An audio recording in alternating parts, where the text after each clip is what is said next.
The Sprinter first appeared in 1995. Back then it was made by Benz and it was a replacement for the TN. You had two engines available, diesel or turbo diesel. It offered practicality, versatility and it didn't break the bank. It even celebrated its 25th anniversary last year. Now powertrains evolve and this is the eSprinter. Welcome to Planet Auto.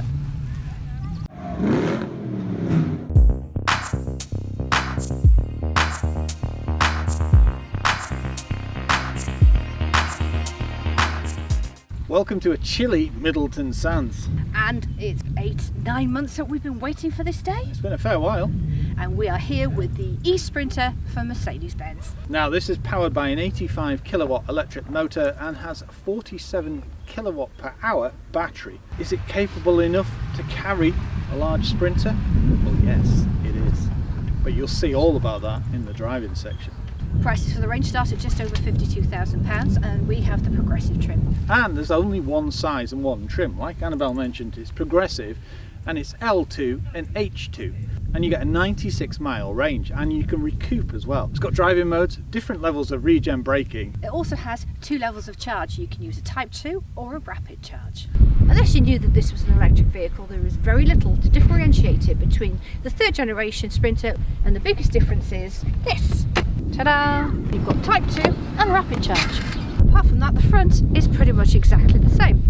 You have the step to use to get up to clean your windscreen. The styling on the grille and the headlights are exactly the same, which is strange considering that as it's an electric vehicle, it doesn't need a grille. The headlamps are automatic in the halogen and they've got daytime running lights and high beam assist. You can also get rain sensing wipers, but that is an option. The greatest point is the safety. It's the kind of level you'd expect on a Mercedes Benz car, and it includes active emergency braking and lane keep assist, which is an option. There is no colour coding option for the bumpers and the door mirrors. Standing next to it, you can really see that it's got a raised ride height, which is perfect for a van. Our model comes with the steel wheels, but you can trick it out with 16-inch blacklight alloys. Very nice. We've also got electrically operated power folding door mirrors. That is an option. And the badge does tell you that it's an electric. The side trim is black, which matches the bumpers and the door mirrors, and it's got 3 safety reflectors. The eSprinter only comes in the progressive trim and you only get this size and length.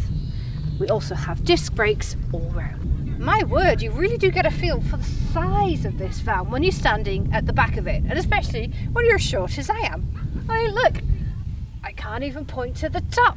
The badge on the back tells you that it's an eSprinter in progressive, and you have the Mercedes Benz badge in the middle like you do on the 3rd gen combustion. Handle on the right hand side. The step on the back makes it perfect for loading. The styling on the rear lenses is funky and they really do stand out. If you look all the way up, you can see that it has the reversing camera. It's a very handy addition to have, and it is an optional extra. And underneath it you've got the high level brake light. Now it's time to charge. I have a BP Pulse app already on my phone which we're going to use, and it's already told me that I'm using the right serial number for this charging point. The eSprinter also comes with a handy app that you can use on your smartphone. It'll give you information about charging, how much range you have left, distance to charging points, you know the drill. And just before I forget, Morecambe is so committed to making sure that the air quality is better that this charging point is going to give us electricity for free. Thank you. To charge, you go to the port which is in the front of the eSprinter and make sure that the van is unlocked. You push and pop. There are 2 charging points, Type 2 and Rapid. You just flip this to the left and the cover pops open. Now don't worry about making sure that you've got the right end for the charging cable because they are slightly different sizes. Hear that word? That means it's locked. I'm now going to connect it to the charging port. Start charge, and it's connecting. The process can take 30 seconds to a minute. Sometimes it can be faster. And the beep has told you that we connected. And we're charging. Not only does it pulse, but there's a little green battery to show you that it's doing the right thing. As soon as it's connected and it starts charging, you have a timer. It gives you the information of the exact time you started charging, and will give you a countdown of how many seconds, minutes or hours that you need. It'll be interesting to see what it displays on the cluster. It handily tells you what rate we're at, how many miles you have, and when you will reach 100%. As you can see, we have a bit of a challenge because the van doesn't fit in the bay. Going forward, I think councils are going to have to look at charging points in car parks so that they can fit cars and vans. Let's see how easy it is to step into the new Mercedes Benz electric Sprinter. Door opens nice and wide, and we've got a raised ride height, so that should help. We've also got a non-slip step here. Would have been nice to see a grab handle here, but there is one here. And in this situation, what I use is the steering wheel, and then just hold it to steady myself, then spin round and slide in. It's also nice and easy to grab the door handle. The new eSprinter, in a word, it's like getting in the combustion model.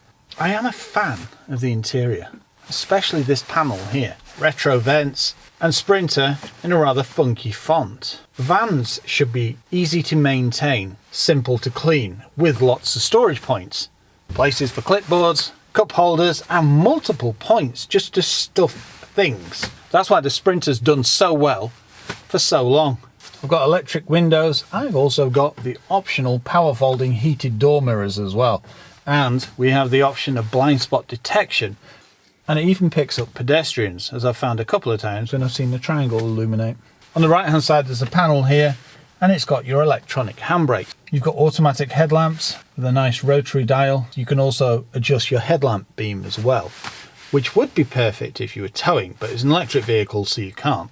On the steering wheel, well, that is odd. There's nothing. You expect to find something. It's quite strange, to be honest. It takes me back to cars and vans from about the 80s. On the left hand stalk you've got your indicators and light, and on the right hand stalk this is where you operate drive, neutral, reverse, and if you press the end in you've got park as well. The cluster's very straightforward. Speedo on the left, and where you would have a rev counter you've got like a charge meter. So blue with charge, and then grey with economy, then red with boost. In the middle you've got a little digital readout as well. That will show you things like which driving mode you're in and what regen setting you're on, which, as I've not mentioned yet, you've got paddles. Now that would normally symbolise gear changes, not on an electric vehicle. It's actually a regen level for braking. So when you're on your heaviest regen, it will actually illuminate your brake lights as well. We've got a start stop button as well, and under there drive modes: economy, economy plus and comfort. When you start the vehicle it's in eco and it's on D- as well, which means that's the heaviest regen. We have a DAB radio and it's got Bluetooth. There's also, it looks like a USB-C as well, so you can plug in your media, say iPhone or Android or whatever. Below there, your Tempmatic air conditioning and fully digital. Heat on the left and fan speed on the right. Then some shortcut buttons: air conditioning, demisting your windscreen, hazards, demisting your windscreen more so. Now, why do we have an interior mirror on a van where you clearly can't see anything out of the back? How cool's that? And finally, we have a heated seat. And we thought we'd do a quick test and see how fast your battery would deplete if you, say, had the blowers on full whack with hot and your electric seat on 3. So we left them on for about 5 minutes. Now I expected to lose about 2 or 3%. It didn't even use 1. It's a nice comfortable driving position. And have I got enough headroom? Oh yes. Yes. I've also got reach and rake in my steering wheel. It's a nice comfortable seat. You can also change the material and colour and all types of things. All the adjustment is manual, but it does give you a really good driving position with the combination of this armrest and somewhere to put your arm on the door panel. It would have been nice for it to be padded, but you don't really expect it in a van. Storage wise, well, the Sprinter never lets you down, it really doesn't. Storage up here, storage in my door card, storage pot here, storage pot here, storage pot here. Are you seeing a trend? I have a nice place for a clipboard or some papers. Believe it or not, there's actually 4 cup holders on the dashboard as well. And we have a cupboard in the middle as well, perfect for things like donuts. You've also got lots of room in front of the seats as well. You only have 1 sliding door, which is interesting because the Vito had 2. Anyway, it's nice and easy to open. You just pull a handle.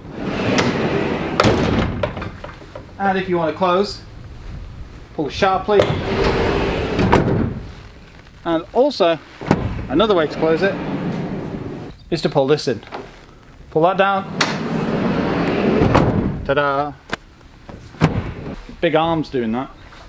It's interesting to see that there's no step like you see on the combustion model. And then it made me think, why would you do that? The likelihood is the reason it doesn't have a step is because that's where the electric batteries are. But I hadn't considered that until I saw the combustion. The payload you can carry in this is 775 kilos. And on the eVito it's 823. This is a bigger van, so you have to take that into account. Stepping in isn't so bad. We've also got a non-slip floor too. We've got tethering points. And as you can see, at 6'3", I can stand up and I've still got about a foot above my head too. We've got the optional wood trim that goes all the way up to the ceiling. Also boxed wheel arches as well. And on some vans, this is open and this is open, and that's where you'd put longer cargo. The likelihood that this is sealed is because of the electric powertrain. Could quite easily get some rather tall items in here. Perfect for a multi-drop, whether it's parcels, flowers, shrubs, that kind of thing. I think this is a clever system as well. It means you can tether various items to the side of your van. It's also a rather safe place to keep your spare wheel. Another handle here for climbing in and out. And it's nice to see that the van has retained the step from the combustion model. Another really handy feature is the 270-degree opening doors. So they don't just open to here or here. They open to here. You can also release the door from the inside and lock it. You release this door by pulling in. Extra security is always a good thing. And you have double locks on this. You can also unlock the cabin separately to the cargo area. 89 miles. Okay. Which is 94% of battery. And we've got an 85 kilowatt electric motor and 47 kilowatts of usable battery power. It's got absolutely no problem pulling itself off there. That's the thing, when you've been driving little cars around, like A3s and things, when you get in this, you have to remember you've got this tail behind you. It takes me back to driving and delivering for New Air in transits. That was back in the day. Well, that's it. My transit wasn't quite as big as this or as long as this. But once you've driven a van, you've then got the feel for them. So it's not the fastest accelerating thing, but you wouldn't expect it to be because there's quite a bit of weight behind a Sprinter. Well, you'll only wheel spin if you try and floor it, won't you? No, I don't think it'd allow that. That's the thing. I mean, if I floor it now, it does it progressively. Very smoothly. It is wide. Yes. Mind you, it's a Sprinter. I'll start using the paddles in a minute and we'll start seeing how the regen's affected. So, press that. Yeah, the regen is definitely reduced now. So let's press it again. D+, you can't really feel regen. On D++, there is no regen.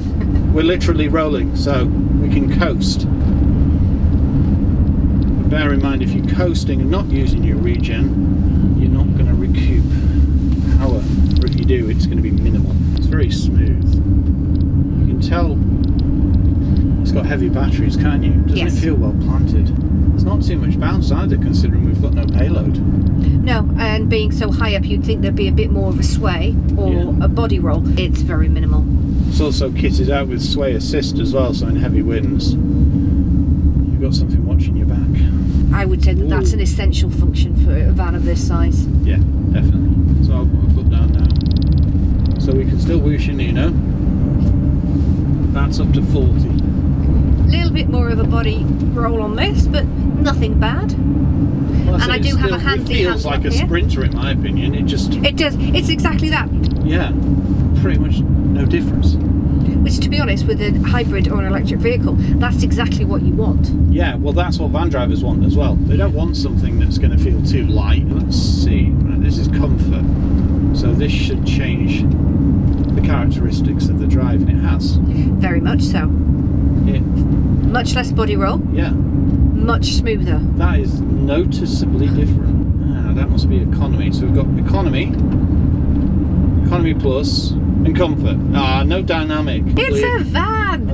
Travelling at this speed, which is about 32 miles an hour, we're not in the charge section, but we are in the economy section. You've also got your boost at the far end, so we're about 10% in on the economy, so we're not zapping our range by any means. Steering feels very precise, it's not vague. I mean, you can tell it's a van, but no, it's good. Well, let's see what it's like here. No, stable. Smooth, yeah. A bit carried away then. So now I've just backed off the accelerator, coasting to a point, but we are in the charge section. The main question you've got is if the range is going to be enough for you. As I mentioned, if it's local deliveries and multi-drop and that kind of thing, it's perfect. If you're going to be doing longer motorway journeys, it's probably not going to suit. The thing is, it will quite happily travel at motorway speeds. I mean, you will deplete your range quicker, but it can do it for, say, short jaunts. Travelling on A roads, it's just simplicity. So yeah, we're now travelling at 40 miles an hour and we are 10% into economy. Now we've started going up a steeper hill, we're about 20%. If I put my foot down, you'll see the needle go up. And then you've got your boost section as well. Ooh, there we go. And you can feel the difference. I do like this nice big windscreen. It's not too upright either, so that won't affect drag as much as, say, an older van. And you get a 3-year warranty on this as well with unlimited mileage. You're not paying for fuel.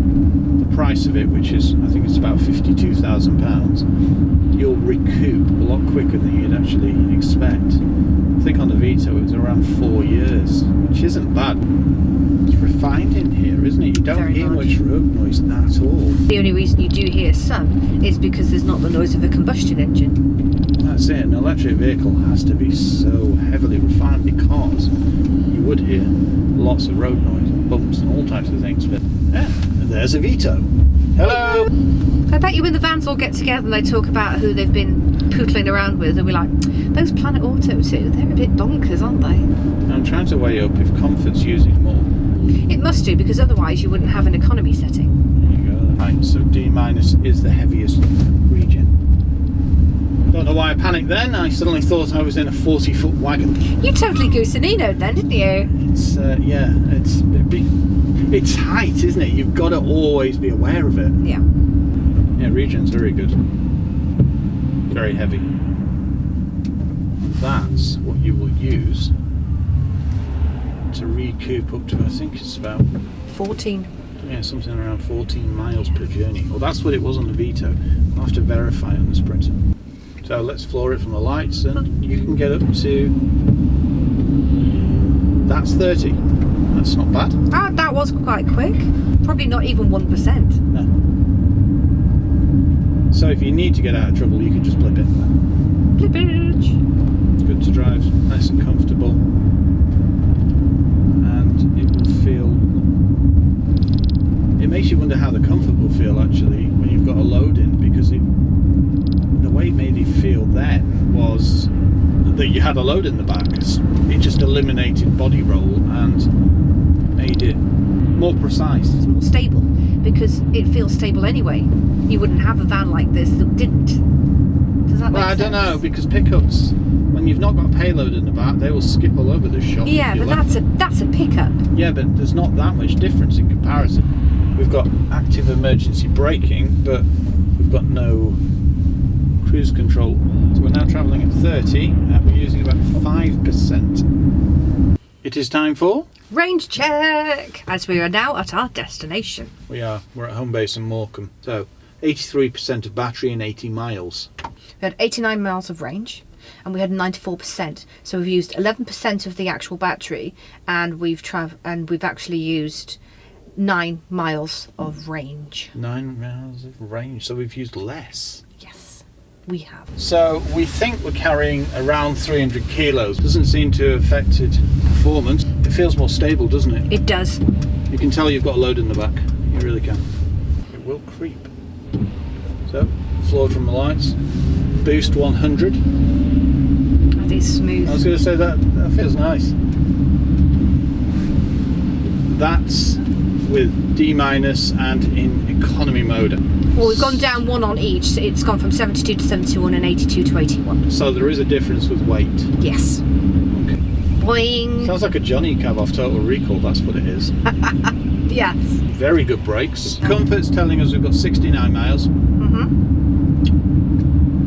And E is telling us we've got 71 miles, and if we're going to E Plus it's 76 miles, but you do notice less power. Your foot's down, but it's not as oomphy as it is in the other two modes. Realistically though, you could just sit in Economy Plus. I'd poodle. Yeah, it's got enough power, and if you floor it going to boost, you can get out of trouble quick. Regen doesn't seem affected either, so load or not, it does seem strong. And regen braking is enough for just everyday